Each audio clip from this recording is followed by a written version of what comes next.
Hey, welcome to video 3 in my series Intro to PC Hardware Basics, and today we are going to be talking about CPUs. So first off, let's start off and define what CPU stands for, because it's an acronym. CPU. So C stands for central, P stands for processing, and U stands for unit. So it is the central processing unit. So it is kind of the core of every computer. So as the name implies, central, it's the center. So the CPU is simply if you want to think of it as a person, it's the brain. So it is the brain of the PC. Everything kind of goes around this CPU. So there are different types of CPUs, but they all work as a brain. So the CPU is a single piece of hardware.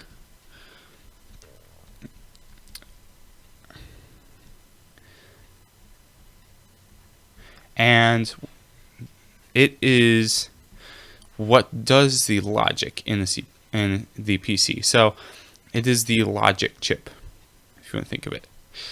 So it is responsible for all the major operations your PC does. So the CPU has a lot of different features, which we're not going to get into all those in this intro course, but here's the basics. So the CPU is meant to crunch numbers. So as it's designed to crunch numbers, it has to be fast. It has to be very, very fast. And we measure the speed of a CPU in gigahertz, which is like this, gigahertz. And as gigahertz goes up, speed goes up. So you want the highest gigahertz possible in your CPU. So if you want to think of it, I think a good way to explain how a CPU actually kind of works is to kind of think of an office. So let's just start off. Let's create an office with some cubicles in it. Very crappy drawing, but don't mind the drawing because it's not really important. So let's say you have an office, okay? So you have different cubicles in this office. And so in each cubicle, of course, you have somebody who can work. The idea is that a CPU is fed data just like people in an office. So as data comes in, it needs something done to it. Say you're doing word processing. You typed in a command. It has input and an output. These are very important concepts. So you have an input. Let's just say you press a keystroke. And let's say you're running Word. So that keystroke, let's say if it's K, that K letter, it needs to be processed by your CPU to mean anything to your computer. So that K goes into that keystroke, that action, that input. This is going to be input. This is a good example. Input goes in to the CPU and output comes out.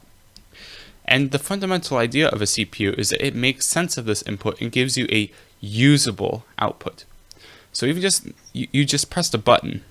That doesn't really mean anything to your CPU until it can apply it in the terms of a program. So if it's running a program, say Word, you type K in. Let's just pretend like this is a person inside your CPU, even though it's not. This is a horrible, horrible drawing of a person. It takes that, it says, I wonder what that actually means. And it says, oh, this is a letter K. It does something to that data. It gives you an output that you can use. So the more people you have working in Office, generally the more work you can have done, right? So this is where we're going to get into a very complex part of CPUs that I'm going to try and explain here simply, and that's cores. So if you have more cores, it's almost like having more people working. So cores are, like a loose definition for cores would be the part of the CPU that can do work. So just like in a human, the brain doesn't work on its own. It needs all the other parts. It needs the cores.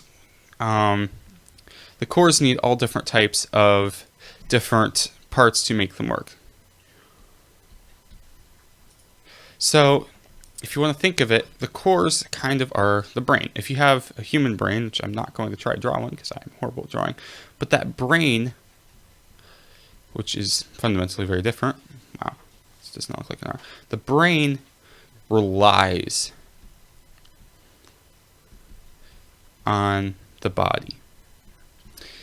And without the body, the brain cannot do anything. It's the very same thing with a CPU. The CPU relies on the PC, the rest of the PC. So it doesn't work alone. These cores need other parts. So if you want to think of it, a CPU is kind of like a muscle. It's kind of like a brain, it's kind of like a muscle. It doesn't really get tougher the more you work it, but a CPU is a very simple concept at heart. A CPU is simply a ton of switches, so it's lots of switches, lots of transistors actually, which we discussed in the last video. Ooh, I can't type. Lots of transistors that work together. And this is, again, another fundamental idea behind CPUs, is that if you think about it, the brain is a collection of cells, and they all work together. So the collection of cells has an order to it, just like a CPU has an order to the transistors. So cells and transistors are somewhat similar between these two, and I want to make this very clear, I'm not going to say that a brain is a lot like a CPU, because they're fundamentally very different. So, now we have that underway, let's talk a little bit about the CPU design themselves. So I said that you have an input and an output, right? So, an input comes in, your CPU does something to it, and it gives you an output. And this can be a lot of different things. The CPU is capable of a wide variety of things. So just because the CPU can do something simple, like I said, type in letter K into a word processing program, doesn't mean that's all it can do. The reason that the CPU is the heart of everything that you can do on a computer is it is very versatile. And the reason it's very versatile is it is a very simple piece of hardware, but it runs extremely fast. So, as I said, a CPU is measured in gigahertz, right? So 1 gigahertz, for example, that's equal to, and we'll get, this isn't exact, but it's about 1 billion operations per second, or 1 billion cycles, I guess, clock cycles. We're not going to get into clock cycles all that much. Again, this is not an advanced course. It's 1 billion clock cycles per second. And that sounds like a crazy amount of stuff, because it is. So if it can do 1 billion different things, or more than 1 billion different things in a second, you can see how this would be a very fast and very powerful chip. If it's a 2 gigahertz CPU, ooh, I can't type, can't write, I can't do anything. Okay, let's say it's a 2 gigahertz CPU. That is 2 billion. Or if you have a 3 gigahertz, that would be 3 billion. So the same idea, it's higher clock speeds generally mean a faster CPU. That's why clock speed really matters, and that's why they're measured in gigahertz. So CPUs also have what are called cores, which I tried to touch on here a little earlier, but cores are like more people. Cores are like more people working on one project. And you want more of these. Cores. Let's use plural. So, again, in my earlier example of an office, I think this is a good way to try and explain this, because it's kind of a hard concept to grasp if you're not familiar with PCs at all. Cores, you've probably heard of like stuff like dual core or quad core. And what this is referring to is the number of people, if you want to think of it, you have working inside the CPU. It's not literal people, but how many cores you have. Dual core means you have 2 cores working. I'm going to make these people just for the office example. So let's just say you have 2 people. This is a dual core CPU. Then if you have input, you can have one program hand off the data to this person here, and this person here is ready to take this data and work on that at the same time. So they can work simultaneously on totally different things. That's the reason you want more cores generally. Not all programs can use more than one core, but if they can, it will speed up things quite a lot. And same idea, if you have a quad core chip, you have 4 people working instead of 2. It's kind of like having a bigger office. It's a good idea to have more. So the reason that you have more cores is if you have more programs, or programs that can use different people, different cores at the same time. So cores are extremely important to high performance computing.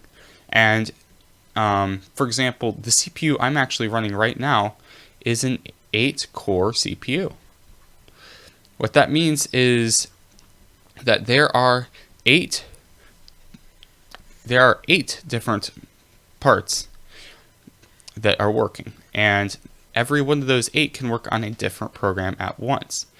And the thing is, the reason you can run more than 8 programs is that they can switch between. Each core can switch between what program it runs. A CPU is kind of a complex concept to get, but the more cores generally is better. So let's explain a little bit about how the CPU fits into the grand scheme of the PC. So the CPU is a really important part. The CPU goes into what's called the motherboard. And this is the biggest circuit board generally in most computers. And it goes into a socket. So let's just say your motherboard looks something like this, okay? Bad example, bad drawing. Yeah, it's horrible. There's something called a CPU socket on that motherboard, which you put the CPU into. And the CPU is actually quite small. So it might be about, I don't know, 1 inch to 2 inches across, maybe 1.5 inches. It's about 1 inch to 2 inches big. It's pretty small chip. It's like a square. And there's all different types. CPUs are found in pretty much every device, but they all go into motherboards. So the motherboard is going to be a whole nother video, but the CPUs are kind of the core of the PC. So everything else is built around them generally. So a CPU is not able to do more than one thing at once.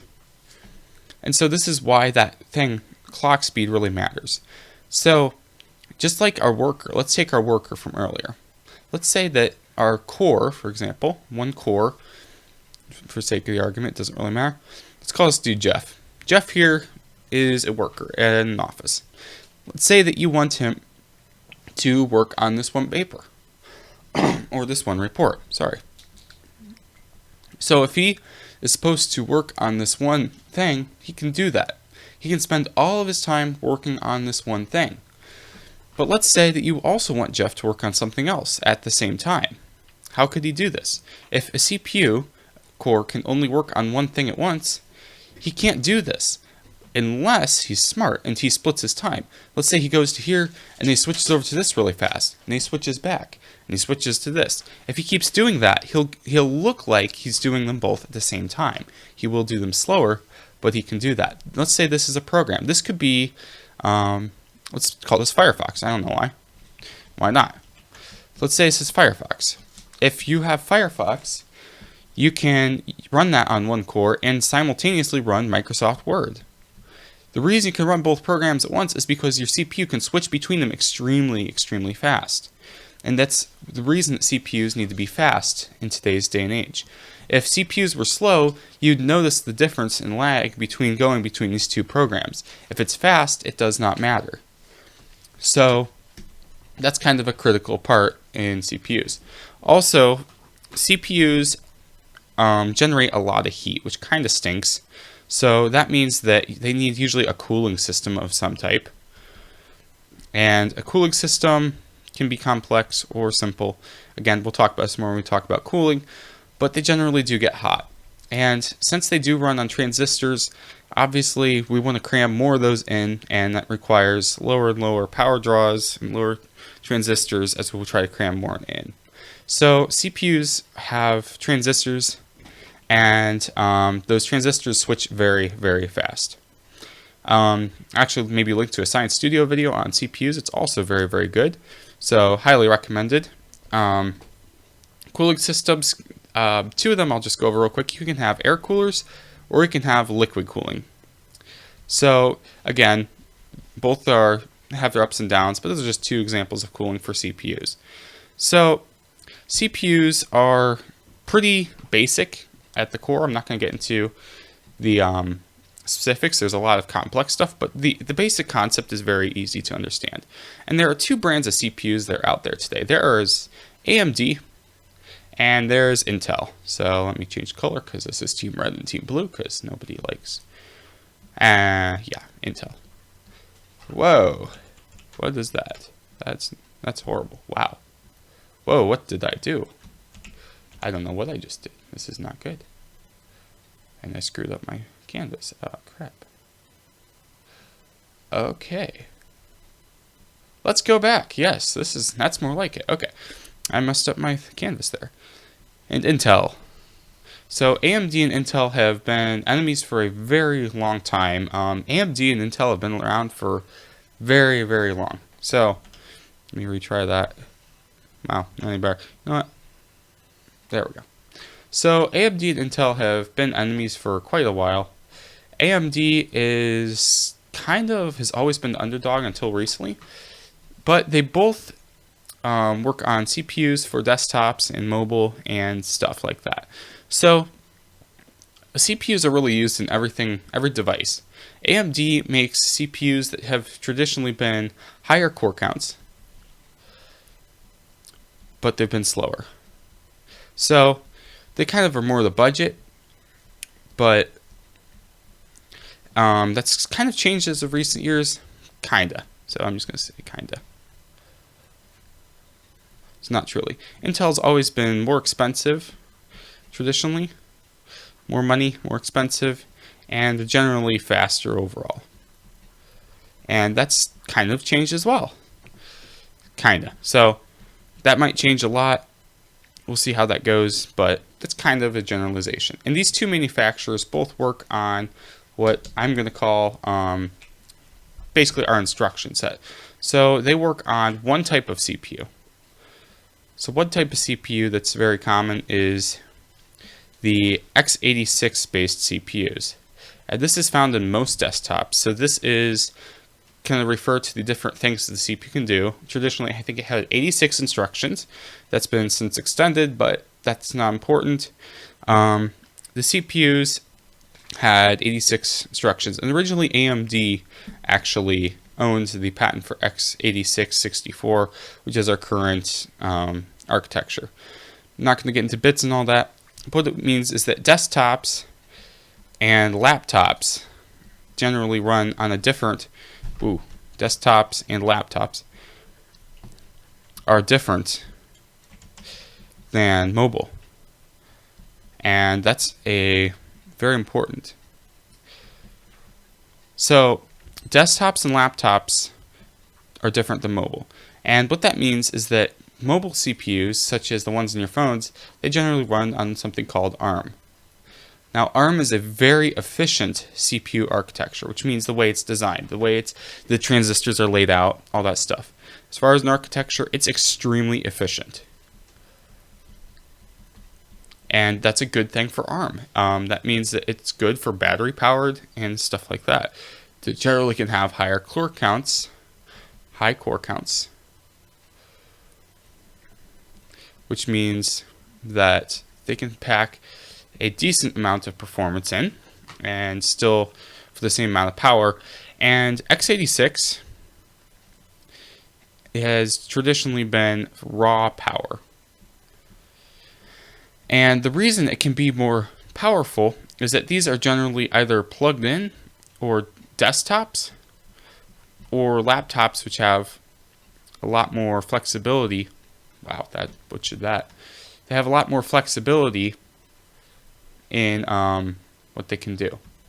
So if you have a computer that has a lot more power behind it, it can run faster, of course. So as x86 and ARM are not quite competing, they're kind of shoot for different markets. ARM is generally going to always be the better for battery, just fundamentally. And x86 is going to be better for speed. And there are some exceptions, but that's just the generalizations. So they have different places in the market. So what your CPU, if you're using a desktop, it's probably x86, and if you're using a mobile device to watch, it's probably ARM. So we've talked a little bit about the CPU and kind of how it works. Got a little more technical than I was hoping today. But the CPU, the biggest takeaway is that the CPU is the brain. The brain is generally the smartest part of the system, but the brain can't live alone. The brain can't live alone. And that's important because there are other parts of the PC that are not as good or as powerful as the CPU. And you wouldn't think they're essential, but just like the brain can't live without a head, the CPU can't live without the rest of the system, and it can't function. So I hope this was a good introduction, and the next video we'll get into is RAM, which is a very important thing for the CPU, and we'll talk a little bit about that. So thank you for watching, and let's get into the next video.